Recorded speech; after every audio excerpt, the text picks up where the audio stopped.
A very good morning. I'm Smriti Rastogi with Breakfast News. A historic moment for India as the biggest tax reform, the GST, was launched at the midnight in the Central Hall of Parliament. Prime Minister Modi, President Mukherjee among various dignitaries who addressed the occasion. This and much more in the next half an hour. But before that, a quick check on the top headlines. India's biggest tax reform launched at midnight event in Central Hall of Parliament. President calls GST disruptive tax reform.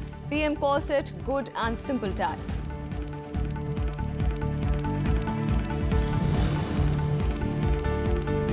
Several opposition parties including NCP, JDU, BSP, SP attend launch event. Congress, TMC left stay away, call it a drama.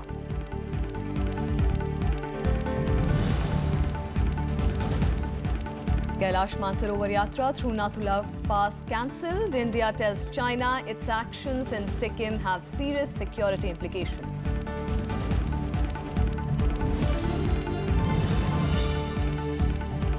And India beat West Indies by 93 runs in third ODI at Antigua, take unassailable lead in 5-match series.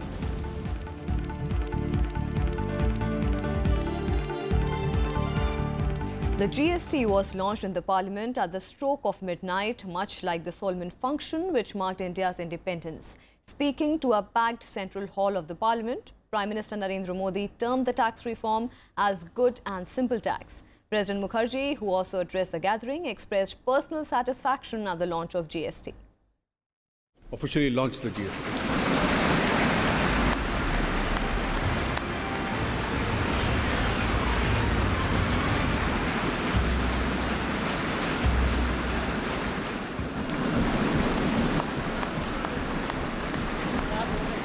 The Goods and Services Tax, or the GST, a radical step towards the country's transformation into a common market, became a reality at the stroke of midnight. President Pranab Mukherjee and Prime Minister Narendra Modi launched the new tax reform in the Central Hall of Parliament. Addressing the gathering, President Pranab Mukherjee termed GST as a tribute to the maturity and wisdom of India's democracy. There were apprehensions whether the task of fixing rates for thousands of items could be accomplished by the GST Council, given the wide variations across states. The Council has pleasantly surprised every one of us by completing its task on time. Friends, the new era in taxation, which we are about to initiate in a few minutes, is the result of broad consensus arrived at between the centre and states. This consensus took not only time but also effort to build. The effort came from persons across the political spectrum who set aside narrow partisan considerations and put the nation's interest first. It is a tribute to the maturity and wisdom of India's democracy. Prime Minister Narendra Modi said the tax reform will contribute to the welfare of the people and the fight against corruption and black money. He also termed it as an example of cooperative federalism. GST की ये प्रक्रिया ये सिर्फ अर्थव्यवस्था के दायरे तक सीमित है ऐसा मैं नहीं मानता। पिछले कई वर्षों से अलग अलग महानुभावों के मार्गदर्शन में, नेतृत्व में, अलग अलग टीमों के द्वारा जो प्रक्रियाएं चली हैं, वो एक प्रकार से भारत के लोकतंत्र की, भारत के संघीय ढांचे की, कोऑपरेटिव फेडरलिज्म के हमारे कंसेप्ट की एक बहुत बड़ी मिसाल के रूप में आज ये अवसर हमारा आया है। जो रास्ता हमने चुना है, जिस व्यवस्था को हमने विकसित किया है, यह किसी एक दल की सिद्धि नहीं है। यह किसी एक सरकार की सिद्धि नहीं है। ये हम सबकी सांझी विरासत है। हम सबके सांझे प्रयासों का परिणाम है। Finance Minister Arun Jaitley termed it as a path to economic prosperity and thanked the members of the GST Council and officials for their contribution. GST may be a destination tax, but for India it will begin altogether a new journey. It's a journey where India will awake to limitless possibilities, to expand its economic horizons and loftier political visions. The old India was economically fragmented. The new India will create one tax, one market, and for one nation. The launch happened against the backdrop of a boycott by the Congress, Trinamool, Left, DMK, RJD and a few other parties. Several non-NDA parties, including allies of the Congress like the NCP, turned up, giving a boost to the government's effort to cast the occasion as a non-partisan transformational moment in the country's history.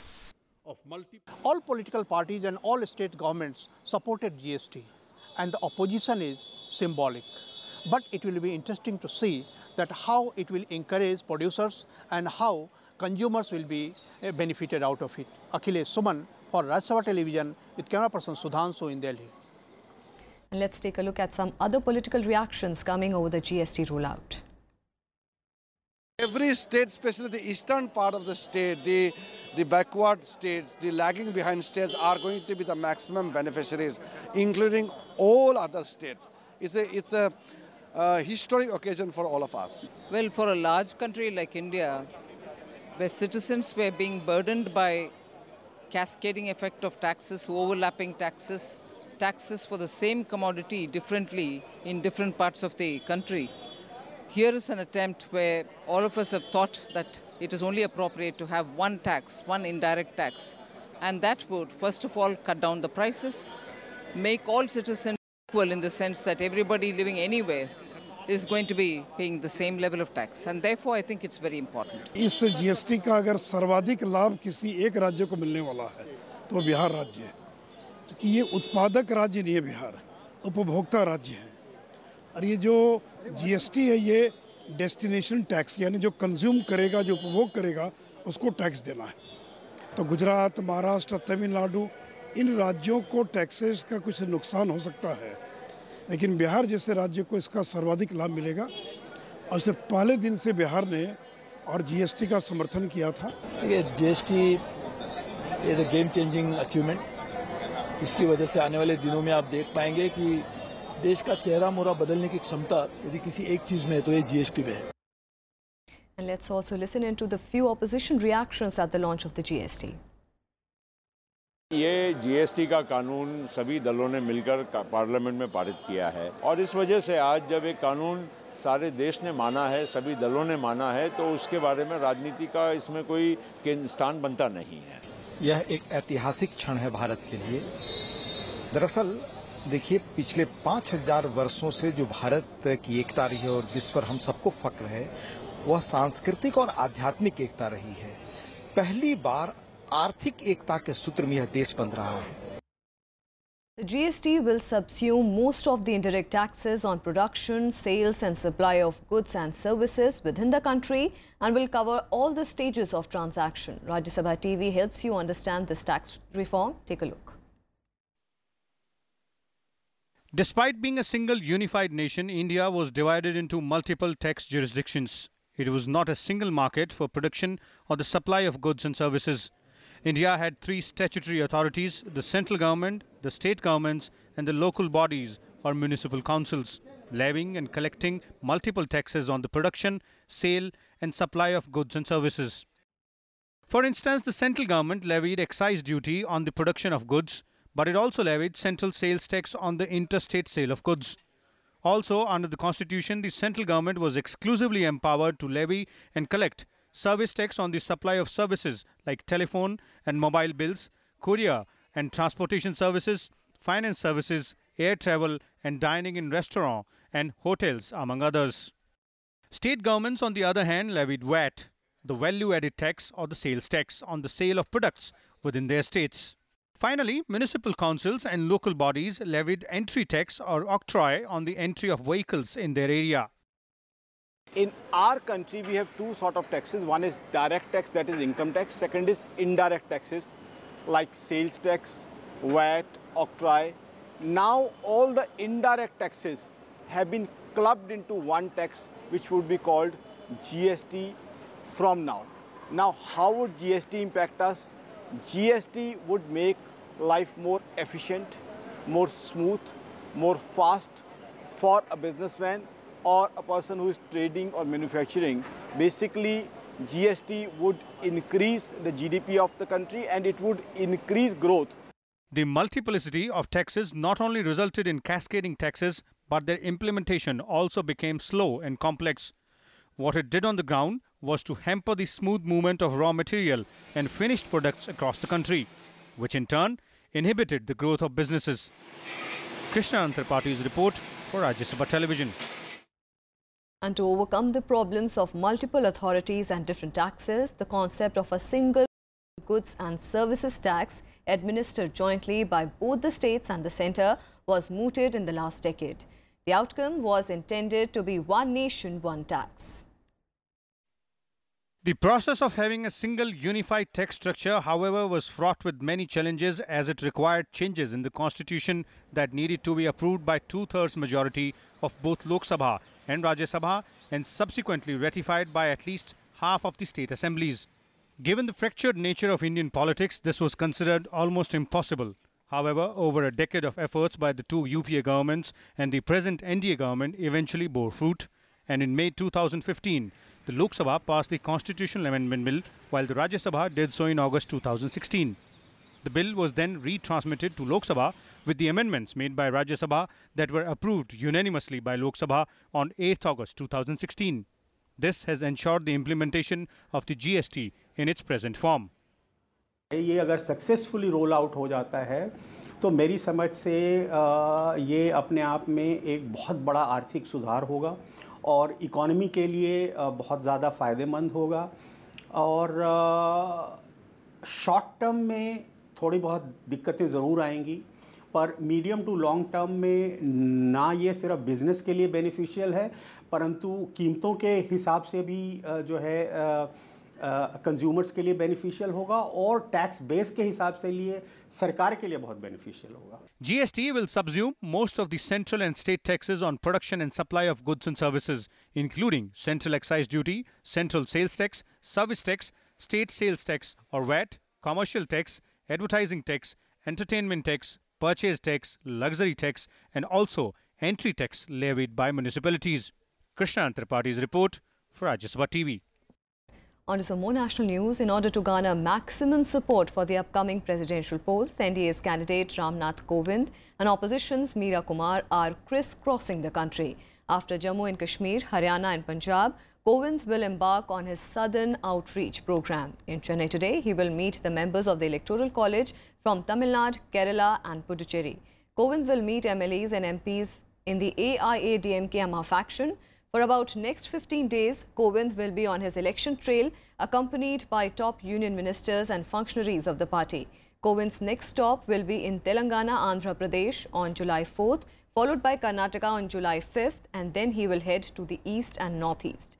Meanwhile, the opposition's candidate Meera Kumar, who kicked off her campaign from Gujarat, will also be in Chennai. She will meet MLAs from DMK, Congress and the IUML.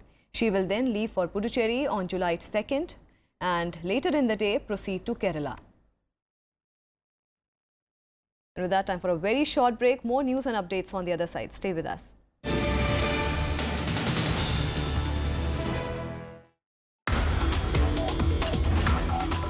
Key areas where Roorkee has contributed heavily is the building of all the dams in the country. Either the University of Roorkee or Thompson College of Engineering was directly involved, or it was supplying the manpower who were doing it. Engineering is not about building things alone. Engineering is about building theoretical models. So the most difficult part of engineering is actually done before you go to actual fabrication or manufacturing. Watch Eureka with Professor Ajit Kumar Chaturvedi, Director, Indian Institute of Technology, Roorkee, only on Rajya Sabha Television. Welcome back. A woman was killed after being caught in an exchange of fire between the security forces and militants during an operation in Anantnag district of Kashmir. The woman sustained injuries during the encounter and was rushed to the district hospital, but she could not be saved. Security forces launched a cordon and search operation in Anantnag early today after they received information about the presence of militants, including a top Lashkar-e-Taiba militant. The search operation turned into an encounter after the militants opened fire on the security forces. The police spokesperson said that the militants were using civilians as human shields and efforts are on to rescue them. Meanwhile, the Kailash Mansarovar Yatra through Nathula in Sikkim has been cancelled. The decision comes in the wake of the face-off between the Indian and Chinese troops over the disputed area along the Sino-Indian border. The move will come as a disappointment to 800 devotees hoping to visit the high-altitude area through the Nathula route. However, the pilgrimage through Lipu Lake Pass in Uttarakhand will be continued as scheduled. China has issued visas for first 2 batches and applications for the other pilgrims were put on hold because of the tensions along the border. The first batch of Kailash Mansarovar pilgrims had to return from the Nathula border post as the standoff between India and China showed no signs of easing. Meanwhile, India on Friday expressed deep concerns over the construction of a road by China in Doklam area near Sikkim. In a message conveyed to China, India said that such a construction will significantly change the status quo with serious security implications for India. India further said that all parties concerned must display utmost restraint and abide by their respective bilateral understandings not to change the status quo unilaterally.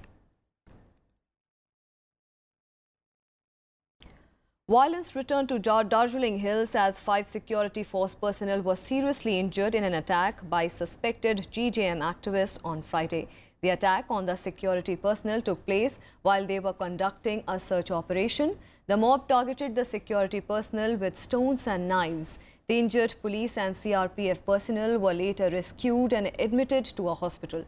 GJM activists also set afire several houses and offices across the hills. 2 police vehicles were also damaged by the mob in Teesta Valley area. Meanwhile, life remained crippled in the Darjeeling due to the indefinite Bandh and internet services remained suspended. A meeting of political outfits, including the GJM on Friday, decided to carry on with the indefinite shutdown, demanding a separate state of Gorkhaland. And let's take a look at other national developments nationwide. Senior advocate and constitutional expert K.K. Venugopal has been appointed as the new Attorney General of India. He succeeds Mukul Rohatgi as the country's top law officer. President Pranab Mukherjee has approved his appointment and formal orders are expected soon.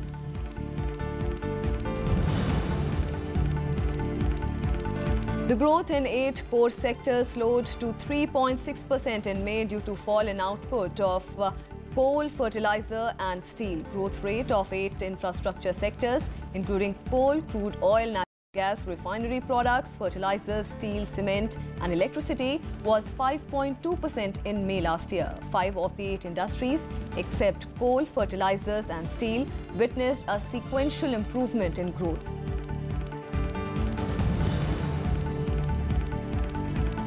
A mid-air collision between an Indigo plane and a BSF aircraft, which had Union Home Secretary Rajiv Mehrishi on board, was averted over Banihal in Jammu and Kashmir on Friday. The 2 aircraft came perilously close to each other when an automatic alert went off, prompting the pilots to steer to a safer distance. There were 180 passengers on board the Indigo aircraft and 12, including the Home Secretary, on the BSF plane.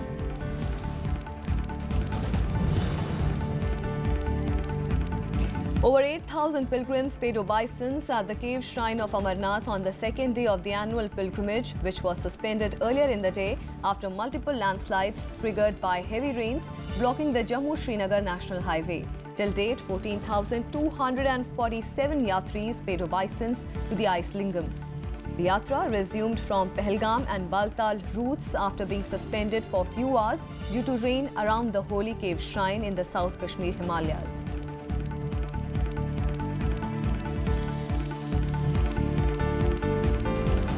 And on to the international developments. A gunman opened fire inside the hospital in the Bronx borough of New York, killing one doctor and injuring 6 other people, 5 of them seriously injured.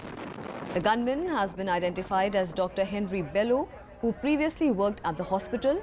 He had resigned in 2015 in lieu of termination.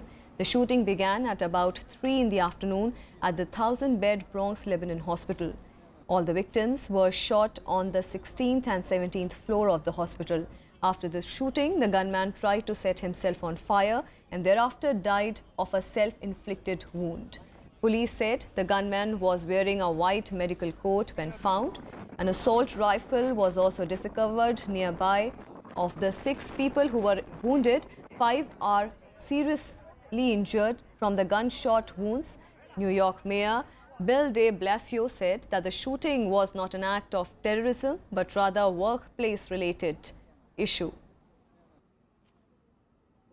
This was not an act of terrorism. It is an isolated incident. Appears to be a workplace-related matter, but that makes it no less tragic or no less horrible. One doctor is dead, and there are several doctors who are fighting for their lives right now amongst those who are wounded. As you know, the shooter killed himself, but not before having done horrible damage.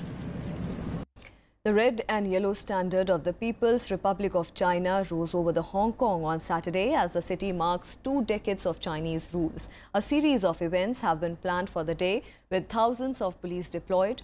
Chinese President Xi Jinping joined the celebrations, swearing in new Hong Kong Chief Executive Carrie Lam in a formal ceremony next to Victoria Harbour. It's Xi's first visit to the city since he took power in Beijing in 2013. Meanwhile, ahead of the celebrations, scuffles broke out on Saturday when a pro-democracy march was attacked by pro-China campaigners. Among the pro-democracy activists was the leader of the umbrella protesters, Hoshua Wong. The confrontation exposes the tensions in the city between those who seek greater freedom and those loyal to the leadership on the mainland. At a gala event on Friday night, the Chinese leader Xi urged Hong Kongers to unite and build on a progress made by previous generations. 丛林美丽的湘江，同大家共同庆祝香港回归祖国20周年，我感到十分高兴。在此，一国两制、港人治港、高度自治的方针。 And a look at what else is making news across the globe in World Wrap. US President Donald Trump said on Friday that US patience with the North Korean regime was over. Trump made the remarks alongside visiting South Korean President Moon Jae-in, who asserted that threats and provocations by the reclusive nation will be met with a stern response. The South Korean president's visit to the White House came after Trump approved a series of measures designed to ratchet up pressure on North Korea.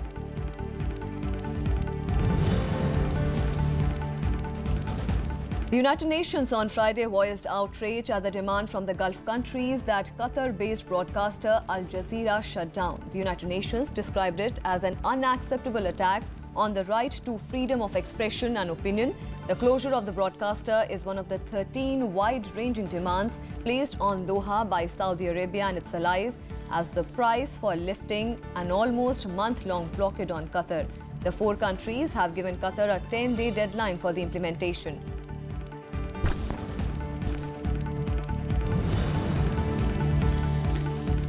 A chemical weapons watchdog has confirmed that sarin gas has been used in the April attack on the Syrian town of Khan Sheikhoun that left over 100 people dead. The Organization for the Prohibition of Chemical Weapons published a report based on evidence collected during a fact-finding mission. The attack was the most deadly in Syria's civil war in more than 3 years. It prompted a US missile strike on the Syrian air base, which Washington said was used to launch the gas attack.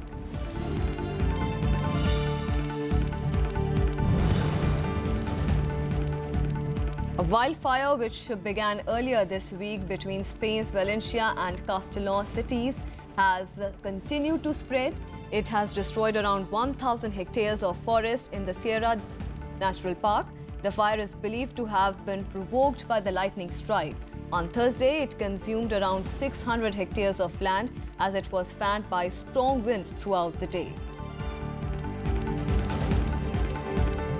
And on to sports, India defeated West Indies by 93 runs in the third ODI at Antigua to take an unassailable lead in the 5-match series. Put into bat first, India struggled early on, losing opener Shikhar Dhawan and captain Virat Kohli inside 10 overs. But Ajinkya Rahane held fort at the other end with a gritty 72 before MS Dhoni and Kedar Jadhav pushed the visitors' total to 251 for 4. Dhoni remained not out on 78 while Jadhav hit quick-fire 40 runs from 26 balls. In reply, the host struggled from the start and were reduced to 87 for 5 in the 20th over. Rovman Powell and Jason Mohammed added for the 6th wicket, but the resistance was soon broken as West Indies were bundled for 158 for 38.1 overs. For India, spinners Ravichandran Ashwin and Kuldeep Yadav bagged 3 wickets each. India now lead the 5-match series 2-0. The 4th ODI will be played on Sunday at the same venue. And let's take a look at the other sports developments in Sports Wrap.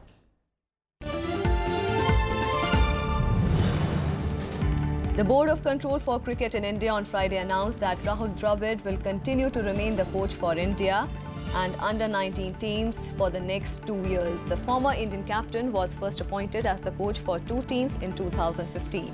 In his first assignment as coach, the India A side won the Triangular Series in Australia and the repeated success with under-19 team as well, guiding team to the 2016 World Cup final.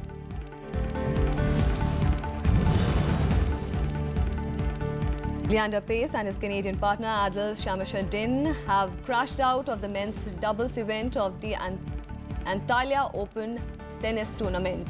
In their semi-final at Antalya, Turkey, the Indo-Canadian pair lost to the combination of Oliver Marash of Austria and Mate Pavic of Croatia in the straight sets 4-6, 4-6.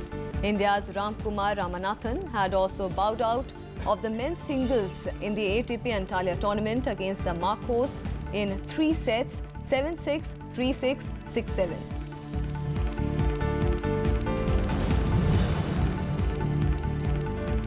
Novak Djokovic sharpened his grass court game ahead of the next week's Wimbledon by beating Russian Daniil Medvedev 6-4, 6-4 on Friday to reach the Aegon International Final at Eastbourne.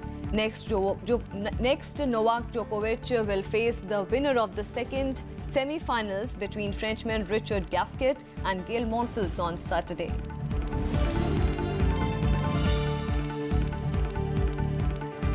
And that's all we have for you in this edition of Breakfast News. Thank you.